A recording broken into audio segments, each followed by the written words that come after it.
بھارتی فلم دنگل، کچھ سچ کچھ جھوٹ۔ بھارتی فلم انڈسٹری میں مسٹر پرفیکٹ کے نام سے جانے جانے والے عامر خان نے گزشتہ برس ایک اچھی فلم بنائی ہے۔ وہ سال میں صرف ایک فلم بنانے کے فارمولے پر سختی سے عمل پیرا ہیں۔ دنگل سال 2016 کے اخیر میں ریلیز ہوئی۔ اس فلم کی کاسٹ میں عامر خان، ساکشی تنور، فاطمہ ثنا شیخ، ثانیہ ملہوترا اور اپر شکتی کھرانا قابل ذکر ہیں۔ 160 منٹ کی اس فلم کو ڈائریکٹ کیا ہے نتیش تیواری نے، اور کیا خوب کیا ہے۔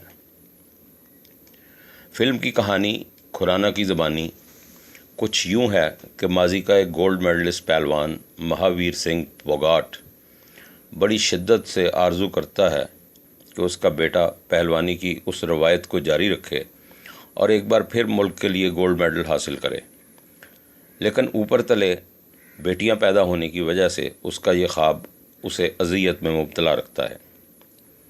اس کی بڑی دو بیٹیاں ایک دن گلی محلہ لڑائی میں کسی ہم عمر لڑکے کو بری طرح سے پیٹ دیتی ہیں، اور یہیں مہاویر کے دماغ میں ایک کیل ٹھک جاتی ہے کہ بیٹا نہ صحیح بیٹیوں کو پہلوانی کی تربیت دی جائے تو وہ بھی کامیابی کے جھٹے گاڑ سکتی ہیں۔ بس اس خیال کا آنا تھا کہ لڑکیوں کی شامت آ جاتی ہے۔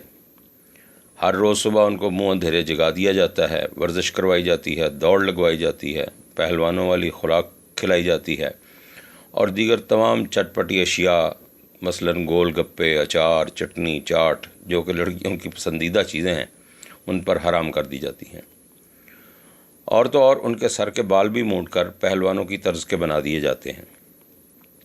وہ کون سی خفیہ اور ظاہرہ کوشش نہ ہوگی جو ان لڑکیوں نے پہلوان نہ بننے کے لیے کی ہوگی، لیکن ان کے احتجاج کی کوئی پرواہ نہیں کی جاتی۔ مہاویر سنگھ پر بس ایک ہی جنون طاری ہے کہ کسی طرح اس کی بیٹیاں پہلوانی میں بھارت کے لیے گولڈ میڈل حاصل کر سکیں۔ اس کا یہ فکرہ تانبے اور چاندی کے میڈل لینے والوں کو یاد رکھا جاتا ہے، لیکن گولڈ میڈل لینے والے کی مثال دی جاتی ہے۔ اس کے مثبت جنون کا آئینہ دار ہے۔ یہاں فلم کے ڈائریکٹر نتیش تیواری کو داد دینی چاہیے کہ اس نے عامر خان سے ایک باپ اور ایک کوچ کی حیثیت سے بے پناہ عمدہ کام کروایا ہے۔ بھارتی ٹیلی ویژن کی معروف اداکارہ ساکشی تنور نے مہاویر سنگھ کی بیوی اور بچوں کی ماں کا کردار بہت ہی آسن طور سے نبھایا ہے۔ فلم میں اپر شکتی کھرانا کا کردار بہت اہم ہے، جو اس کہانی کو بیان کرنے والا ہے، اور لڑکیوں کی ٹریننگ میں اس کا بھرپور حصہ ہے۔ میں اس کی تفصیل میں نہیں جانا چاہتا اور اسے فلم بینوں کے لیے چھوڑ دیتا ہوں۔ فاطمہ ثنا شیخ اور ثانیہ ملہوترا نے اس قدر بھرپور پرفارمنس دی ہے کہ فلم بین ان کے ہر ایکشن، ہر ڈائلاگ اور ہر حرکت میں ان کے ساتھ سفر کرتا ہے۔ مہاویر کے ہاتھوں گیتا اور ببیتا کی ٹریننگ، اہل علاقے کی باتیں اور مخالفت، ٹھٹھا مذاق، سب کو بالائے طاق رکھ کر ایک جنون ہے جو اس ٹریننگ میں دیکھنے کو ملتا ہے۔ میرا خیال ہے کہ شاید یہ واحد فلم ہے جس میں عامر خان نے سب سے کم ڈائلاگ بولے ہوں گے، لیکن اس کی اداکاری کے جوہر، اس کے چہرے پر براجمان لگن اور اس کے گیٹ اپ سے مزید نکھر کر سامنے آتے ہیں۔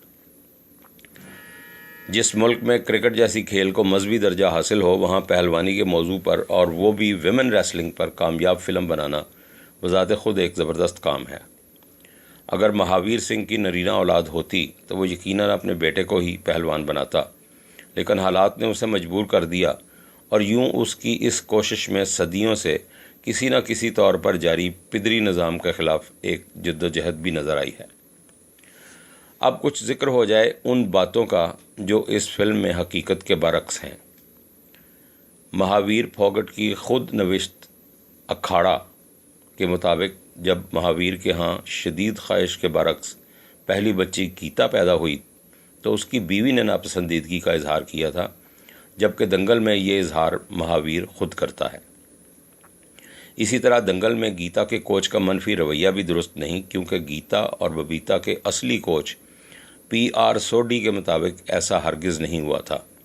سوڈی مہاویر کو پہلے ہی سے جانتے تھے اور ان کی بہت عزت کرتے تھے۔